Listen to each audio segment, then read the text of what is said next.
Diese Bulligkeit von dem Auto. Endpaket drauf, tiefer legen und Felgen drauf und das Auto schaut schon einfach bombastisch gut aus. Und das hast du eigentlich bei wenig Autos, das hast du bei sehr wenig Autos. Und deswegen ist das Gesamtpaket für mich halt einfach absoluter Bringer.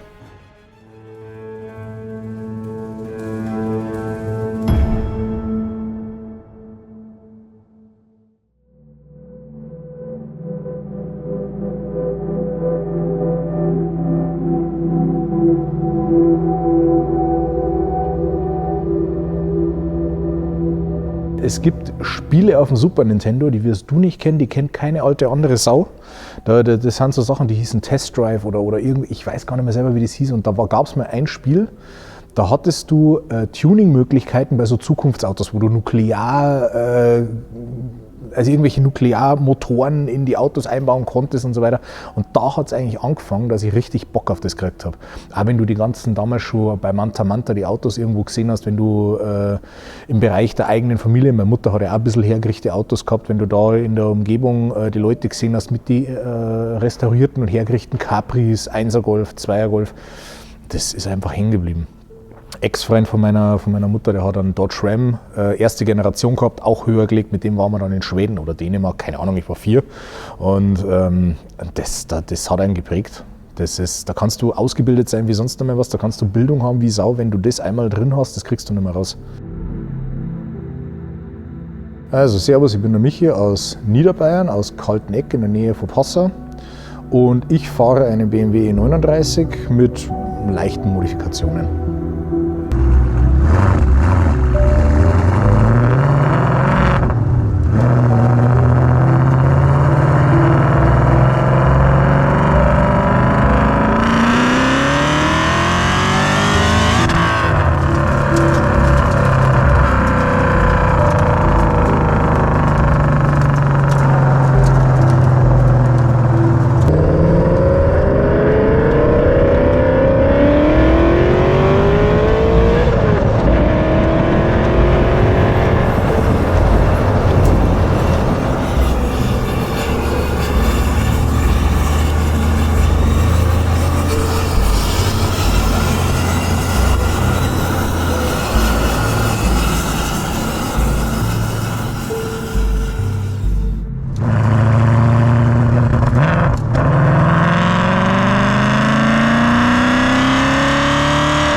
Sauerkrauts, the authentic streetwear brand for petrolheads. Besuche unseren Online-Shop und finde dein Lieblingsstück.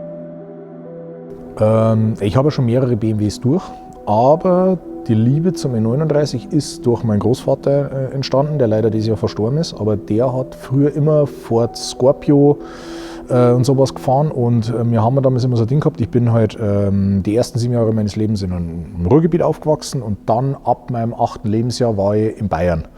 Meine ganze Familie kommt eigentlich aus Bayern, eigentlich nur mein Opa aus dem Ruhrgebiet. Und jetzt war es immer so, in den Ferien bin ich von München nach Dortmund geflogen und wir haben immer so ein Spiel gehabt, ich habe das Auto dann auf dem Parkplatz suchen müssen. Und Kennzeichen habe ich gewusst, wie das Auto ausschaut und jetzt holt er mich einmal ab, da war ich 12. Und holt mich ab und ich habe 5-mal, glaube ich, das Kennzeichen gesehen und denke mir, das kann nicht sein, so ein 5er BMW, das kann nicht stimmen. Und dann war das halt damals eben der Umschwung von ihm, von Ford weg zu BMW und die erste Fahrt mit dem Auto hat mich schon komplett geflasht. Und dann war das für mich eigentlich mein Traumauto.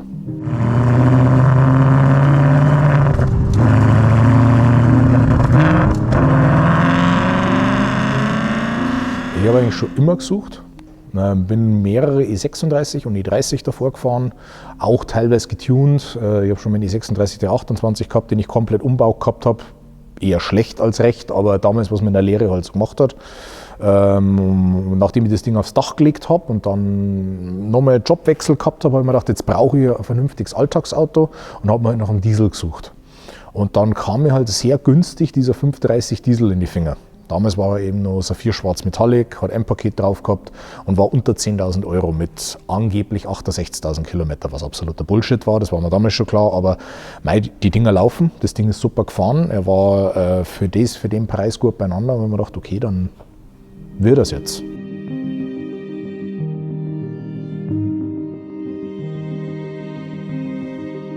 Prämisse war ganz am Anfang, ich mache an dem Auto gar nichts. Das ist ein Alltagsauto. Das Ding war, ich war damals Versicherungsmakler, hauptberuflich. Also ich habe Kfz-Mechaniker gelernt, Mechatroniker gelernt und habe dann danach mir gedacht, okay, warum studieren? Weil für was das Abi nutzen? Scheißegal, vorher mache ich Versicherungsmakler. Eigentlich komplett bescheuert, aber da habe ich halt das Auto dafür gebraucht. Und das hat 3 Tage gehalten, da sind Federn abgestellt worden und dann habe ich schon Felgen gekauft gehabt.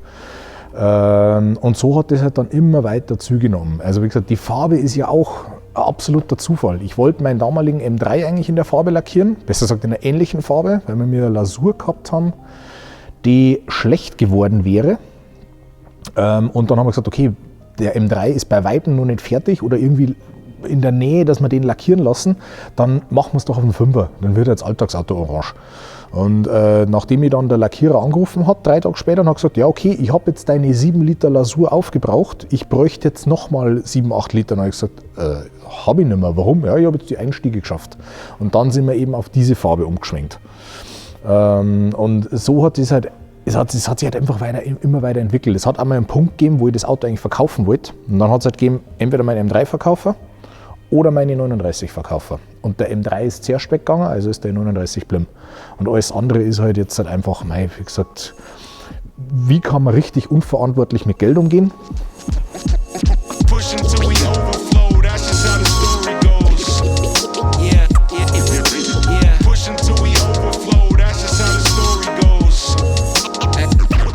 Das ist ein schleichender Prozess gewesen. Also wie gesagt, das Ding hat glaube ich mittlerweile schon das 5. Fahrwerk drin. Ich glaube den 10. Satz Felgen drauf. Wie gesagt, war ja auch mal eine 3 Liter Dieselautomatik und da haben wir auch schon mit Viereranlage umeinander probiert. Damals eben auch rohrfrei gefahren, komplett, weil man hat sich angehört wie eine Eule, wenn es vom Gas runtergegangen ist. Dieses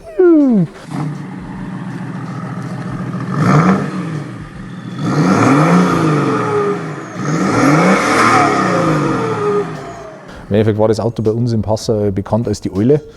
Und irgendwann einmal kam dieser Punkt, so, was machen wir jetzt? Verkaufen und M5 kaufen und den auch wieder komplett auseinanderreißen oder das Ding umbauen, weil ich sowieso weiß, egal welches Auto ich mir kaufe, ich zerreiß die Karre wieder.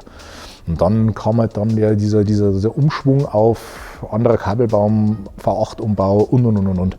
Da war es mir dann auch scheißegal, ob das Ding jetzt dann schlechter oder besser geht wie vorher, aber Hauptsache V8. Das ist, wie gesagt, ich bin am V8 hängen geblieben mittlerweile, ganz klar. Also alles, was unter dem V8 ist, mag ich eigentlich nicht mehr haben, aber naja.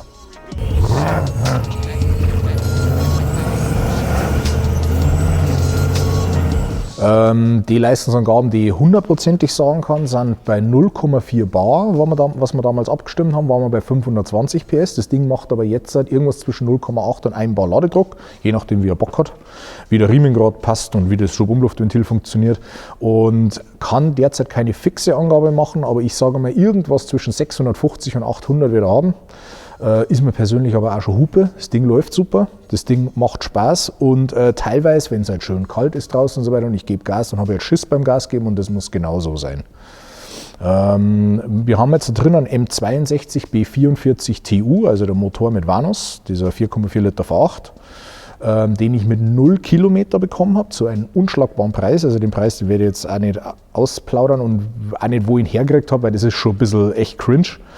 Aber der ist halt dann 2 Jahre lang erstmal original drin gelaufen mit ein bisschen Software, hat seine 330 PS gestemmt und 480 Newtonmeter, was echt super war. Und irgendwann einmal kam dieser Punkt, Nockenwellen rein, Fächerkrümmer, schauen wir mal. Und dann habe ich meinen Kumpel in Dresden kennengelernt, einen Berger Sebastian, also einen Teddy. Und der war schon immer berühmt für seine Kompressorumbauten, für seinen E39 M5 mit knapp 1000 PS und. Und der hat mir halt dann dieses Ding so in den Kopf eingepflanzt. Und so hat es dann, glaube ich, gute 4 Jahre gedauert. Ich glaube, von 2018 weg bis 2022, bis dann der Kompressor endlich einmal da drin einigermaßen einmal gelaufen ist. Also wir haben dann Pleuel gemacht, wir haben die Verdichtung noch mal ein bisschen geändert, wir haben Stehbolzen, die habe ich letztes Jahr noch mal eine da, wir haben Nockenwellen umschleifen lassen. Wir haben Einlassventilfedern von die Bilas drin, Auslass vom M5, vom S62, wir haben Fächerkrümmer von Supersprint drauf. Wir haben noch mal einen leichten Schwung eingemacht, 6-Pad-Sinterkupplung mit gefederter Scheibe, damit ich halt wenigstens einigermaßen fahren kann, weil stehen und und Fahren, diese 2 Optionen, ist doch ein bisschen hart.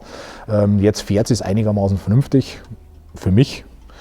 Und wie gesagt, was haben wir noch alles gemacht? Da hört es gar nicht auf. Andere Zündkerzen drin, weil du brauchst ja wieder welche, die im Endeffekt nicht gleich einen Zündfunken ausblasen, wenn du da mal ein bisschen Ladedruck reinjagst und so weiter.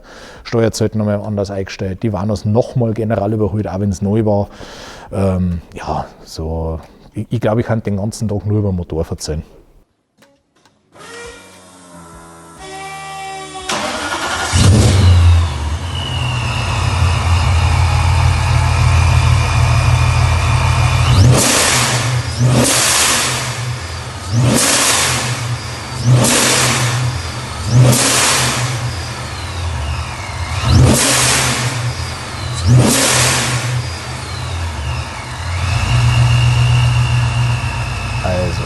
Also man sieht es im Auto kaum an, aber er ist sogar schon ein bisschen breiter. Wir haben hinten, wenn man im Rathaus schaut, ungefähr 4 cm Platz gemacht und vorn ungefähr 3 cm Platz. Da haben wir vorn leichte Bleche untergelegt, besser gesagt, der Karosseriebauer hat das für mich gemacht.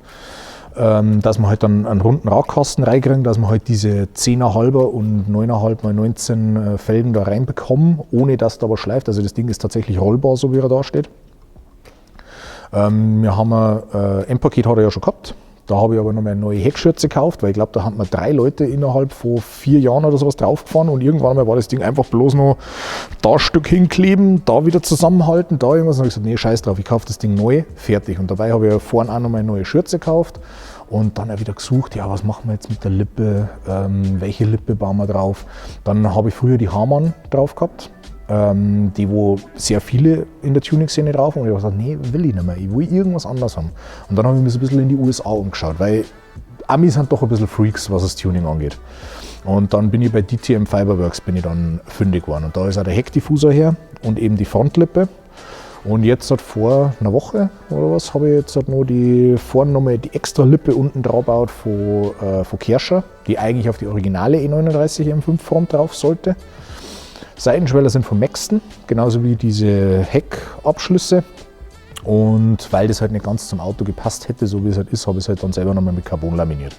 Sieht man auch, weil ich bin einfach da, was das angeht, noch kein Vollprofi. Aber wie gesagt, ich sage es lieber so, lieber habe ich es selber gemacht und habe es halt dann selber verkackt, bevor dass ich irgendwo viel Geld dafür ausgebe, dass halt dann irgendwo anders, dass ich nicht zufrieden bin. Also Heckspoiler ist von AC Schnitzer, der Dreiteiler, den hatte ich schon mal in der gleichen Form drauf in Vollcarbon aus England, aber es war eher Vollkatastrophe. Also was da gekommen ist für das Geld, eine absolute Frechheit, aber deswegen jetzt ein Originalteil, deswegen jetzt kein Carbon, aber dafür passt es wenigstens. Und der Service von AC Schnitzer mit dem Gutachten und so weiter war auch abnormal gut, also von dem her bin ich sehr zufrieden mit dem Teil. Ja, es geht noch genügend zu erzählen bei dem Auto, was ich nach außen gemacht habe. Allein Frontschürzenumbau, wie der Ladeluftkühler unten rausschaut, weil der einfach viel zu groß ist für die ganze Karre. Also im Endeffekt kann man zusammenfassen, alles was bei dem Auto irgendwo angefasst worden ist, ist eigentlich irgendwie in irgendeiner Art und Weise übertrieben worden. Kann man glaube ich so sagen.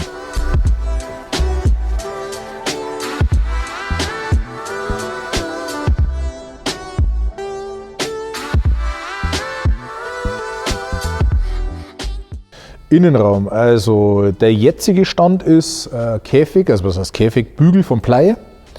Hat auch mehr schlecht als recht gepasst, aber war der einzige im Endeffekt, der das ganze Zeug dann bereitgestellt hat oder der im Endeffekt was im Angebot gehabt hat.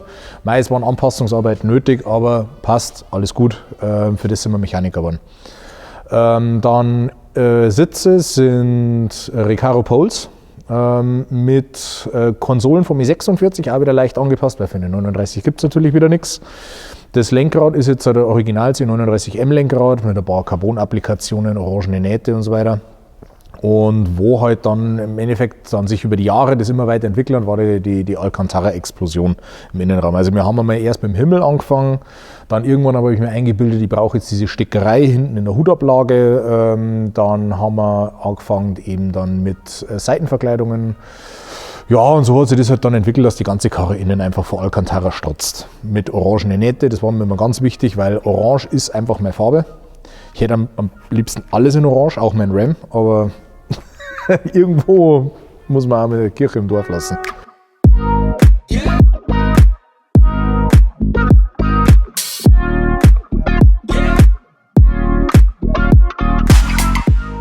Fahrwerk ist ein Carsport. In der tiefen Variante, also theoretisch, ich könnte noch 8 cm weiter runterdrehen auf 0 Bar. Aber ich habe halt eins gelernt beim Luftfahrwerk einstellen, man muss halt den richtigen Druckpunkt und finden, damit die Dinger richtig fahren. Wir wissen ja mittlerweile, ich fahre ja auch Leistung auf dem Ding und ich kann jetzt das nicht bestätigen, was andere sagen, dass das nicht vernünftig fährt. Also wenn man das richtig einstellt, wenn man das Druck und Zug dementsprechend einstellt, wenn man seinen richtigen Druckpunkt findet, dann fahren die Dinger bombastisch. Ich kann es nicht mit einem KW V4 vergleichen, ist vollkommen klar. Das wäre abnormal, wenn ich jetzt da irgendwie so einen Schmarrn reden würde. Aber ich sage jetzt mal so, gut eingestelltes V3 fährt ähnlich wie das. Und auch sehr komfortabel. Ich traue mich damit Kurvenstrecken zum Fahren, was ich ja auch dementsprechend auch tue. Deswegen ist auch die Bremsanlage so groß drin. Aber es ist ein Carsport V5 in der Gold-Version oder ja, V5-Version mit Höhenstandsensoren und auch die Carsport-Steuerung ist drin. Der Kofferraumausbau ist damals von Airworks Customs, vom Danny gemacht worden. Das war einer seiner ersten Showausbauten. Und auch durch den Danny bin ich damals eben in diese ganze Messeszene und so weiter rein, weil der wollte damals das Auto für Essen Motorshow für seinen Stand haben. Und der Sven, einige kennen ihn vielleicht unter Sven Perium, hat halt dann gesagt, nee, die Karre die sollte einzeln ausgestellt werden, wenn nicht sogar beim ETS mitmachen. Ich denke zwar schon, dass ich damals ein bisschen Kanonenfutter war mit meinem Auto, weil er war ja bei weitem noch nicht bei dem Stand, wie er jetzt war, aber ganz ehrlich, für mich war es trotzdem eine Ehre, dass ich dabei war und da ist mir das wurscht, ob ich in der zweiten Runde rausgeflogen bin, weil da haben wirklich Autos dabei, wo du wirklich sagst, die Leute haben einen größeren geistigen Schaden als ich und das ist schon ziemlich schwierig.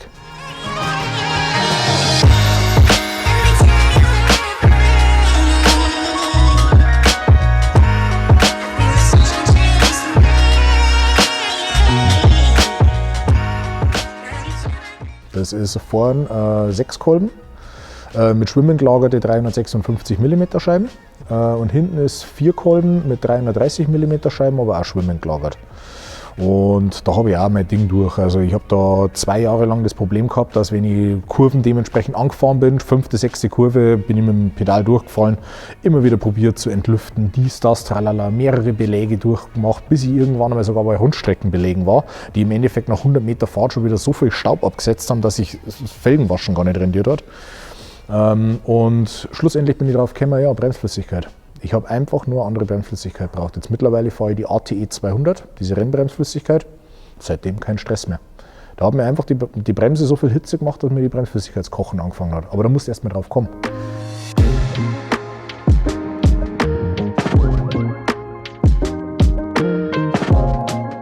Da suchst du halt. Wenn halt auch bei uns im Endeffekt keiner in der Nähe ist, der im Endeffekt mit sowas Erfahrungen macht, weil die meisten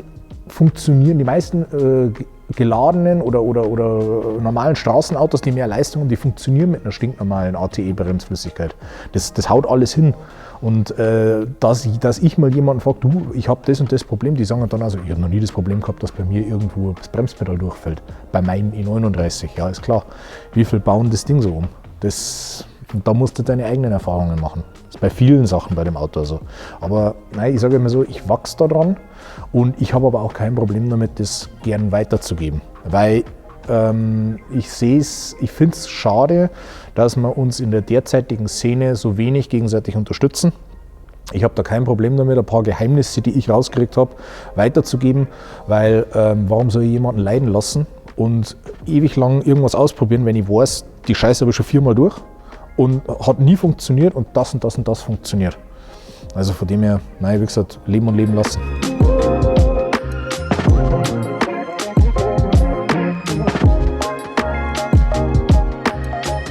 Also die Felgen sind Real Daytona Race in Original 8,5x19 ET14 auf der Vorderachse und 10x19 ET19 auf der Hinterachse, mittlerweile umgeschüsselt mit Radinox-Betten.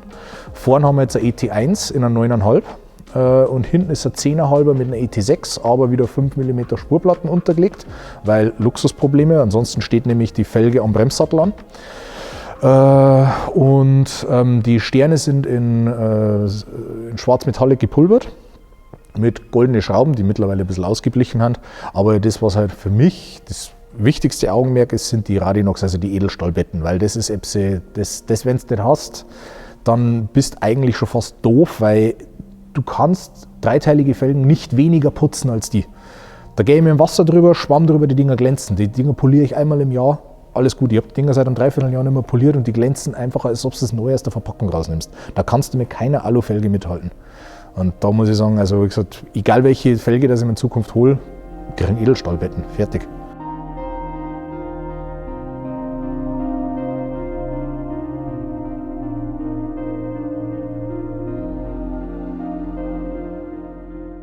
Also es gäbe einige Sachen, die ich an dem Auto noch verändern wollte, weil das Auto ist für mich definitiv noch nicht fertig. Also ich habe ja vorhin über diese Bulligkeit vom Auto gesprochen. Die Bulligkeit sehe ich in dem Auto, ja, aber ich sage, der Wagen könnte pro Seite locker 4-5 cm mehr Breite vertragen. Am Heck im Blech, also ich finde diese angeschraubten Bodykits finde ich zwar ganz geil zum Anschauen, aber es ist nicht meins. Soll jeder machen, wie er will. Ich persönlich möchte es in meinem Auto nicht haben. Ich möchte das Ganze im Blech verbreitert. Habe ich auch schon mit einem befreundeten Karosseriebauer und so weiter geredet. Der hat gesagt, okay, er teilt da meine Vision. Wir brauchen aber erstmal die Felgen. So, jetzt muss ich natürlich erstmal schauen, dass ich die Felgen weiterkriege, damit ich mir neue Felgen in der richtigen Breite kaufen kann. Und dann habe ich jetzt noch jemanden kennengelernt, der nennt sich Automotiv Künstler, ist ein absoluter Freak, was Carbon angeht. Und da werden wir wahrscheinlich den Rest der Verbreiterung dann in Carbon machen. Inklusive Carbon-Dach, Carbon-Heckdeckel, Carbon-Motorhaube, warum auch nicht? Weil es ist ja prinzipiell auch schon scheißegal bei dem Auto, weil es ist ja sowieso schon alles drüber, also warum nicht noch weiter übertreiben?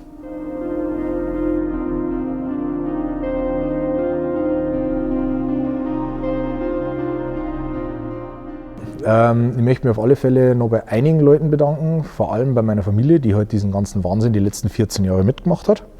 Bei meiner Verlobten, also ich sage Frau zu ihr, Frances, die auch diese Geduld hat, wenn ich halt einmal Pisslaune habe, weil die Karre wieder nicht funktioniert und das genauso mitmacht, wenn ich halt dann wieder überschwänglich bin. Dann einige meiner Freunde, wie der Seppi, der auch heute ein bisschen mitgeholfen hat, der meinen Ram zum Beispiel gefahren hat. Dann Sascha, Flo, die Leute von Sachsen-Dierf. Dann an Danny für die Unterstützung mit dem Heckausbau, am Sven, dass er mich immer wieder zu den Messen mitnimmt.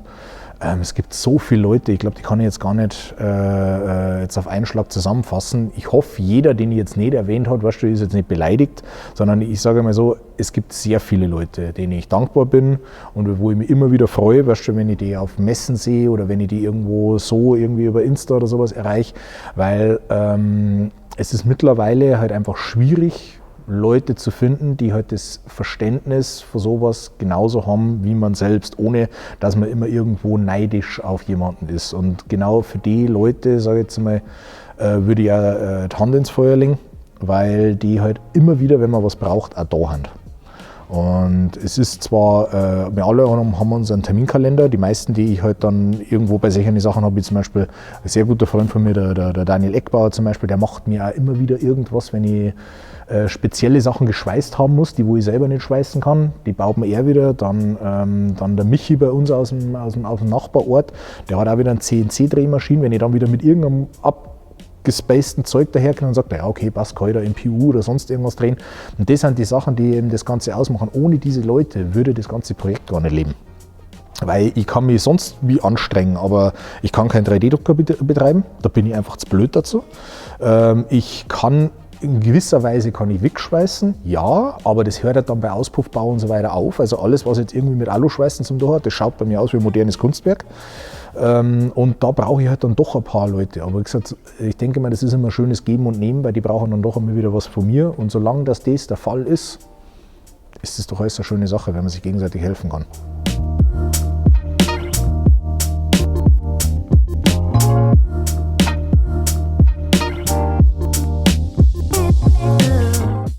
Also wenn euch das Video gefallen hat, lasst ein Like da, abonniert den Kanal, unterstützt die Jungs und Mädels von Sauerkraut. Wenn ihr Fragen an mich habt oder irgendwelche Anregungen zu dem Umbau, einfach drunter schreiben, einfach in die Kommentare reinschreiben. Wenn ich nicht gerade komplett übersättigt bin vor irgendwelche Arbeiten, schaue ich rein und beantworte das Ganze. Und ansonsten würde ich sagen, haut rein, viel Spaß. Ciao. Okay, gut gemacht.